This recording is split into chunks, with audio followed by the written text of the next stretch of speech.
گزشتہ آسمانی صحیفوں میں لفظ علی 226 مرتبہ استعمال ہوا ہے۔ غدیر کے حوالے سے ایک انتہائی اہم نکتہ جو انہوں نے دیا، جس پر ہر مسلمان کو غور کرنے کی ضرورت ہے، اور سابقہ آسمانی کتابوں میں غدیر کا بھی تذکرہ آ چکا ہے۔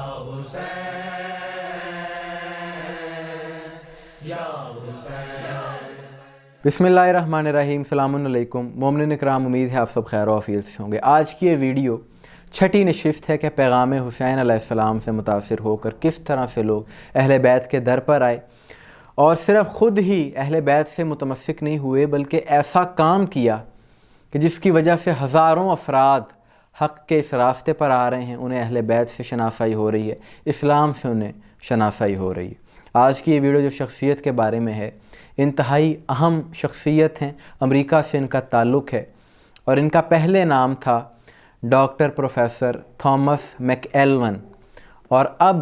اسلام قبول کر چکے ہیں، شیعہ مکتب میں آ چکے ہیں، مکتب اہل بیت میں شامل ہو چکے ہیں۔ پہلے ان کا نام تھا تھامس میک ایلون، اور اب انہوں نے نام اپنا رکھ لیا ہے علی حیدر۔ مولا کائنات امیر المومنین مولا علی علیہ السلام سے متاثر ہو کر انہوں نے اپنا نام علی حیدر رکھا ہے۔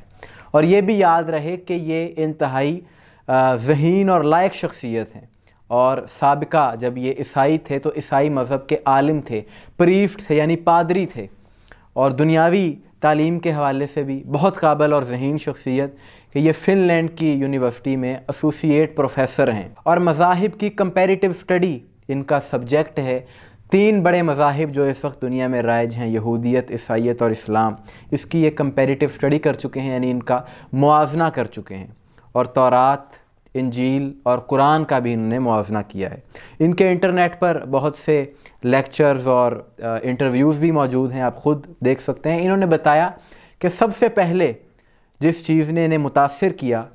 وہ قرآن کریم میں توحید پروردگار تھی، یعنی جو توحید اللہ پاک کی بیان ہوئی ہے قرآن میں، اس نے انہیں متاثر کیا کہ اللہ کے سوا کوئی عبادت کے لائق نہیں، خدا واحد و یکتا ہے، خالق کائنات ہے، تمام جہانوں کا پالنے والا ہے، اس کا کوئی شریک نہیں۔ انہوں نے کہا کہ یہی توحید گزشتہ آسمانی کتابوں میں بھی بیان ہوئی ہے، اور قرآن کریم ان آسمانی کتابوں کی تصدیق کرتا ہے۔ اس کے بعد انہوں نے کہا کہ حضرت محمد مصطفیٰ صلی اللہ علیہ وآلہ وسلم جو کہ آخری نبی ہیں، ان کی پیشین گوئی بھی گزشتہ آسمانی کتابوں میں کی جا چکی ہے، اور صرف رسول پاک ہی نہیں بلکہ مولا علی علیہ السلام، ان کی خلافت کا، کہ مولا علی علیہ السلام رسول پاک کے خلیفہ ہوں گے، جانشین ہوں گے،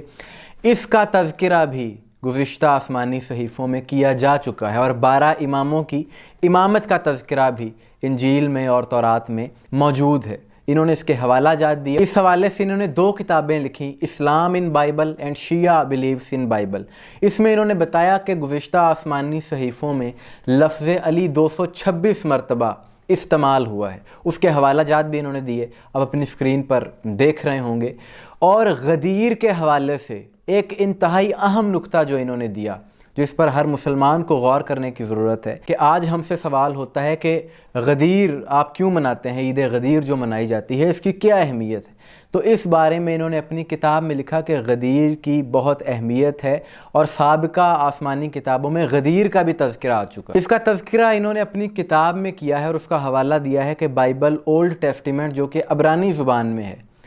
اس کا باب نمبر 22 اور اس کے 24ویں حصے میں ایک شخص کا تذکرہ ہے جو کہ عیسائی اور یہودی عقیدے کے مطابق اللہ کا ایک نبی تھا، پیغمبر تھا، جسے اللہ نے کسی قوم کی طرف نصیحت کرنے کے لیے بھیجا تھا، اور وہ نصیحت کرنے کے لیے اپنی سواری پر بیٹھ کر، جو کہ گدھا تھا، اس پر بیٹھ کر وہ کسی منزل کی طرف جا رہا تھا، اور راستے میں ایک بہت وسیع باغ آیا، اور کسی وجہ سے اسے سمت کا تعین نہ رہا، اور جس منزل کی طرف اس نے جانا تھا اس کی دوسری سمت میں انہوں نے چلنا شروع کر دیا۔ تو جب انہیں سمت کا تعین نہ رہا تو اللہ نے ایک فرشتہ بھیجا جس کے ہاتھ میں ایک دیوار نما چیز تھی، یعنی اس کتاب میں یہ سارا واقعہ لکھا ہے، اور وہ فرشتہ وہ دیوار لے کر ان کے آگے آ گیا، اس دیوار سے وہ ٹکرائے اور ان کی سمت درست ہو گئی، اور وہ اپنی منزل کی طرف چلنا شروع ہو گئے۔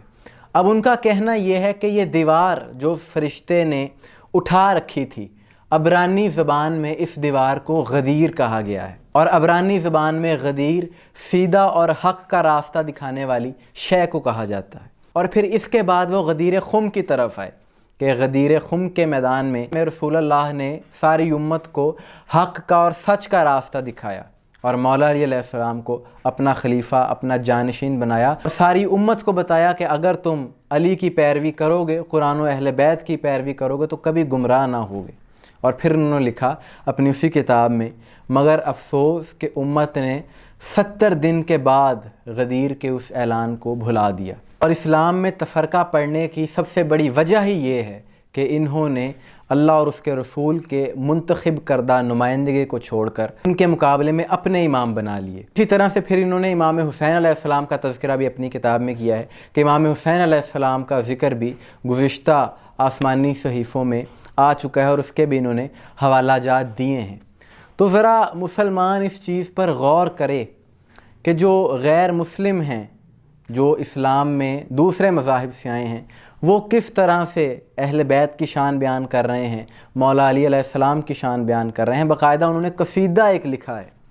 لیکن ہمارے کچھ نام نہاد ناسبی قسم کے مولوی ہیں کہ جن کے سامنے جب مولا علی علیہ السلام کا ذکر کیا جاتا ہے تو انہیں تکلیف ہوتی ہے، ان سے برداشت نہیں ہوتا، اور وہ کہتے ہیں کہ یہ تو شیعہ ہو گیا ہے، شیعہ ہونے کے الزام لگا دیے جاتے ہیں، اور جب مولا علی کا ذکر ہوتا ہے تو جان بوجھ کر پھر کسی اور شخصیت کا موازنہ کرنا شروع کر دیتے ہیں۔ یہ ان کے دلوں کا بغض ہے کہ ان سے ذکر علی برداشت نہیں ہوتا۔ پھر انہوں نے کہا کہ ایک اور چیز کہ جس نے مجھے سب سے زیادہ متاثر کیا وہ نظام امامت ہے، کہ امامت ایک ایسا نظام الہی ہے کہ جس کے ذریعے امت کبھی گمراہ نہیں ہو سکتی، کیونکہ جو امام معصوم ہے وہ خدا کا نمائندہ ہوتا ہے اور وہ کبھی بھی ظلم نہیں کر سکتا، ہمیشہ عدل قائم کرے گا۔ اگر خدا کے نمائندے کے مقابلے میں لوگ اپنا خلیفہ مقرر کریں گے، خود اگر کوئی نمائندہ بنائیں گے تو وہ کبھی بھی حقیقی معنوں میں انصاف اور عدل قائم نہیں کر سکے گا۔ اسی طرح سے پھر انہوں نے امام مہدی کے متعلق بھی لکھا کہ ہر مذہب میں آپ کے آنے کی پیشگوئی موجود ہے کہ آخری زمانے میں ایک ایسا نجات دہندہ آئے گا کہ جو دنیا کو عدل اور انصاف سے بھر دے گا۔ یہ ڈاکٹر علی حیدر کی کاوش تھی جو انہوں نے کی اہل بیت کے حوالے سے، اور اہل بیت سے ہی متاثر ہو کر، مولا علی علیہ السلام سے متاثر ہو کر انہوں نے اپنا نام علی حیدر رکھا، جبکہ پہلے ان کا نام تھا ڈاکٹر تھامس میکویلن۔ تو اللہ تعالیٰ جسے چاہتا ہے ہدایت دیتا ہے اور جسے چاہتا ہے گمراہ کر دیتا ہے۔ اس کی بڑی مثال یہ ہے کہ دیکھیں یہ ڈاکٹر علی حیدر جو کہ پہلے تھامس میکویلن تھے، عیسائی پادری تھے، لیکن اللہ نے ہدایت دی تو کیسے اہل بیت کے در پر آ گئے۔ اور کچھ ہمارے بد نصیب یہاں پر ناسبی ہیں کہ جو مسلمان ہیں،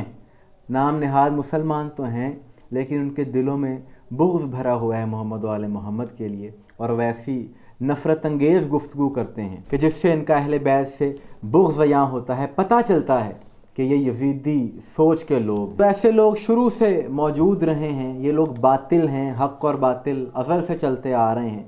لیکن باطل چاہے جتنی مرضی کوشش کر لے، جیت ہمیشہ حق کی ہی ہوتی ہے، حق ہمیشہ غالب آ کر رہتا ہے۔ یہی قرآن کا فیصلہ ہے، یہی اسلام کا فیصلہ ہے۔ آپ کی اس بارے میں کیا رائے ہے کمنٹس میں ضرور بتائیے گا، مجھے دعا میں یاد رکھیے گا۔ السلام علیکم ورحمۃ اللہ۔